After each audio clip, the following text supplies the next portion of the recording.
Polisi ini sangat sial. Dia menghentikan mobil yang berbalik melanggar undang-undang lalu lintas untuk mendendanya. Bro, saya direktur baru Anda, hari ini adalah hari pertama di kantor. Salam ketua, saya Ozaki dari tim lalu lintas. Direktur tersenyum puas, pemuda ini sepertinya mengerti. Tetapi ketika dia hendak mengemudi, dia menghentikannya, direktur menyambutmu.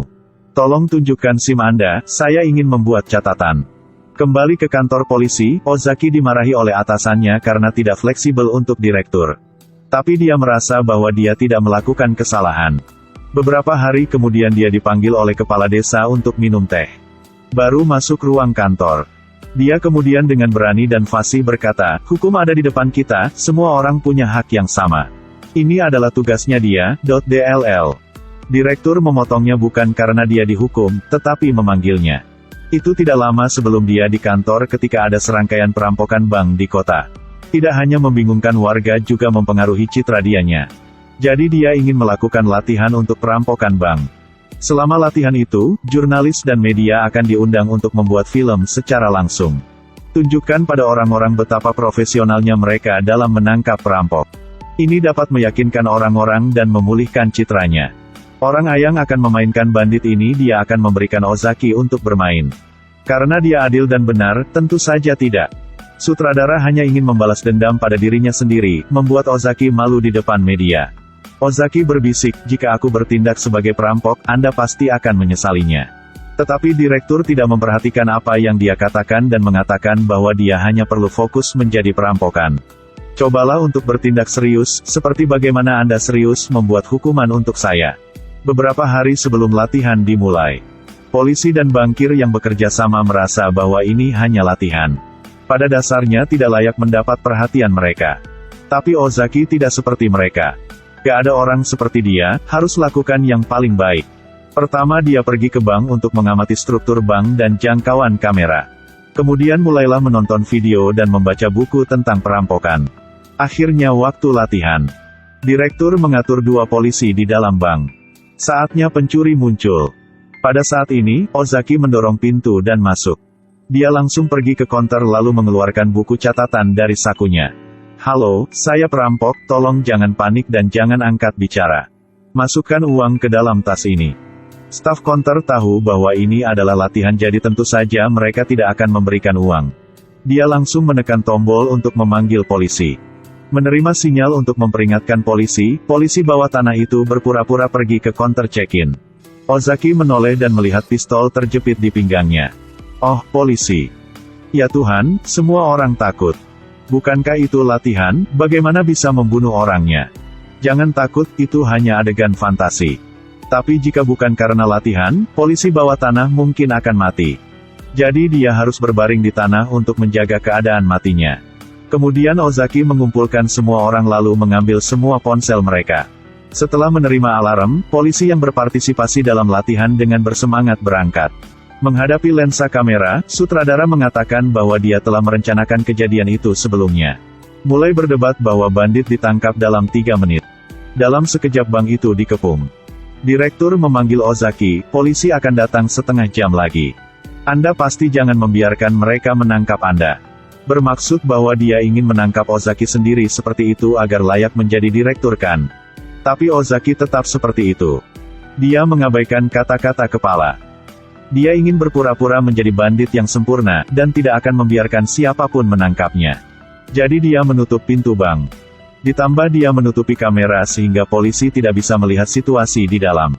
Sutradara merasa sangat bingung, ini seperti meningkatkan kesulitannya. Dia dengan cepat menelepon Ozaki untuk mengatakan tidak perlu melakukan itu. Tapi Ozaki bilang aku ingin melakukan pekerjaan dengan baik, perampok profesional melakukan hal yang sama. Saya harap Anda akan percaya bahwa saya pasti akan berakting dengan sangat baik. Direktur menjadi gila olehnya. Pada titik ini, seorang sandera tampak tidak sabar. Ini jelas latihan, saya tidak mengerti mengapa kalian harus sangat berhati-hati. Dia melepas papan sandera lalu berdebat keras untuk keluar. Ozaki melihatnya, itu benar-benar tidak sopan padanya, dia berlari ke arahnya dan menamparnya 2 kali 2. Dengan kekuatan seperti itu, aku khawatir wajahnya wanita ini akan membengkak. Tapi sebenarnya, Ozaki berpura-pura memukulnya. Setelah itu, sandera terjebak pada 2 kata, koma. Beraninya kau memukul orang, polisi bawah tanah yang berpura-pura mati tiba-tiba berdiri untuk menyerang. Pada saat Ozaki tidak mengambil tindakan pencegahan untuk mencuri senjatanya. Kemudian berkata, saya telah ditembak tetapi belum mati. Karena aku memakai baju besi, kamu kalah, latihan sudah selesai. Tapi sekarang seorang anak berdiri dan berkata, armornya juga tidak berfungsi karena dia baru saja menembakmu di kepala. Tidak mungkin, dia jelas menembak ke badan saya. Itu sebabnya mereka memutar rekaman kamera, wow mereka benar-benar tertembak di kepala. Dia kembali ke tempat tadi. Direktur melihat arlojinya, adegan spesial akan segera hadir, dia sangat khawatir. Ketika situasi khusus datang, apakah pahala akan jatuh ke tangan orang lain? Tiba-tiba mereka ingat bahwa di antara para sandera ada seorang polisi wanita di dalam. Dia dulunya adalah seorang juara tinju, bukankah mudah baginya untuk mengalahkan seorang bandit? Kami mengatakan kepada polisi wanita untuk mengatakan dia ingin pergi ke kamar mandi, lalu memukulnya dari belakang. Tetapi pada saat ini, polisi lainnya ingat bahwa Ozaki juga seorang petinju.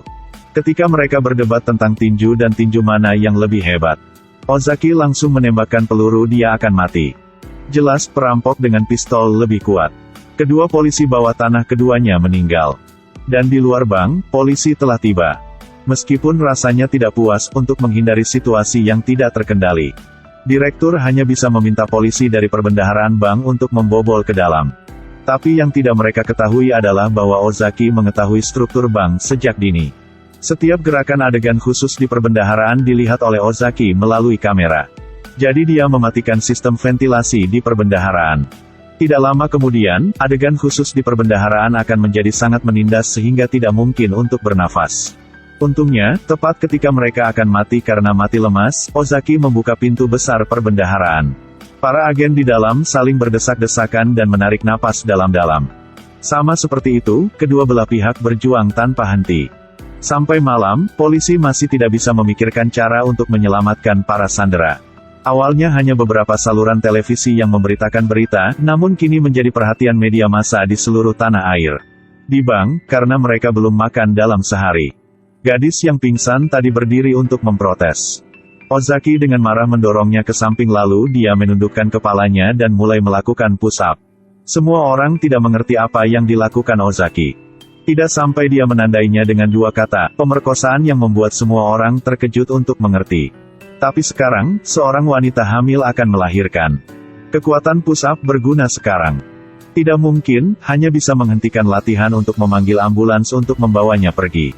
Kemudian Ozaki berkata kepada sutradara, jika itu benar-benar bandit, aku pasti tidak akan melepaskan sandera. Saya membebaskannya lebih awal, sekarang harus ada sandera lain untuk menggantikannya. Direktur tahu tidak akan ada bahaya mengambil kesempatan bahwa media massa nasional hidup. Ini adalah kesempatan bagus untuk mengekspresikan dirinya.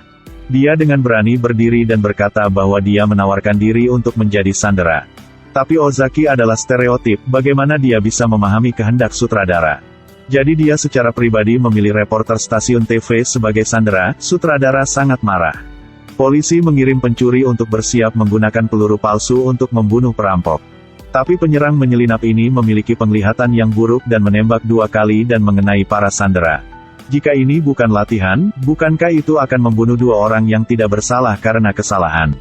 Jika masih tidak bisa menyelamatkan para sandera, apa gunanya menghadapi polisi? Pada saat ini, Ozaki mengajukan permintaan, sangat mudah untuk melepaskan sandera. Tapi dia membutuhkan bas dan mengatur perahu di pelabuhan. Dia dan para sandera akan menuju pelabuhan. Tunggu dia naik ke kapal, dia akan membebaskan para sandera. Ketika perahu pergi, latihan berakhir dan pada saat yang sama menyatakan polisi gagal. Polisi tidak segera merespon karena ingin menimbang pro dan kontra. Tapi tidak lama kemudian, Ozaki mengambil pistol dan menembak reporter yang disandera tadi. Juga katakan jika bas tidak terlihat dalam 10 menit, 1 sandera akan terbunuh. Mati lagi, media berebut melaporkannya, polisi benar-benar panik sekarang. Cepat setujui permintaan perampok untuk memanggil bas. Kemudian para sandera turun dari mobil, polisi tidak berani bergerak. Karena para sandera tidak memakai sepatu dan menutupi payung mereka, tidak bisa dicek siapa adalah perampok. Tunggu bas mulai melarikan diri lalu mereka mengejar. Akibatnya, di pelabuhan, semua sandera turun dari bas. Tidak ada tanda-tanda perampok di mobil, baru sekarang direktur tahu. Mereka tertipu, sebenarnya Ozaki tidak pernah meninggalkan bank. Dia menggunakan rencana untuk menyerang timur dan barat, dan dia menyandera seorang gadis. Dia sangat pintar, dia bahkan tahu bagaimana tahan seorang gadis. Setelah menunggu lama, dia mulai mengemudi. Di dalam mobil dia dan gadis itu masih berbicara. Tapi pada akhirnya masih dikejar polisi. Dia tahu dia tidak bisa lari lagi, tapi tidak apa-apa, 8 orang meninggal. Dia memperkosa seorang gadis, sekarang dia menculik seorang gadis. Pak polisi sudah kehilangan semua kehormatannya, perampok yang dilakoninya juga dianggap sukses. Dia kemudian menembak dan membunuh Sandera kemudian bunuh diri. Dia menggunakan metode ini untuk memenuhi apa yang awalnya dia katakan kepada atasannya. Jika saya bertindak sebagai pencuri, Anda pasti akan menyesalinya. Sutradara sudah marah sampai putus asa, citranya mungkin tidak bisa diselamatkan lagi. Ini sepertinya dia membawanya pada dirinya sendiri. Dan Ozaki dan gadis yang terbaring di tanah saling memandang dan tersenyum. Karena latihan yang tidak biasa membuatnya membawa kembali pacar yang cantik. Film ini persis sama dengan film Kemenangan Besar. Film ini bertahan sama dengan film Kemenangan Besar. Tapi sebenarnya, film Korea ini populer berkat remake-nya. Ini juga merupakan remake dari film Jepang yang tayang perdana pada tahun 1991. Tapi remake Korea lebih baik. Jangan lupa untuk memberi saya 1 like 1 follow ya, love.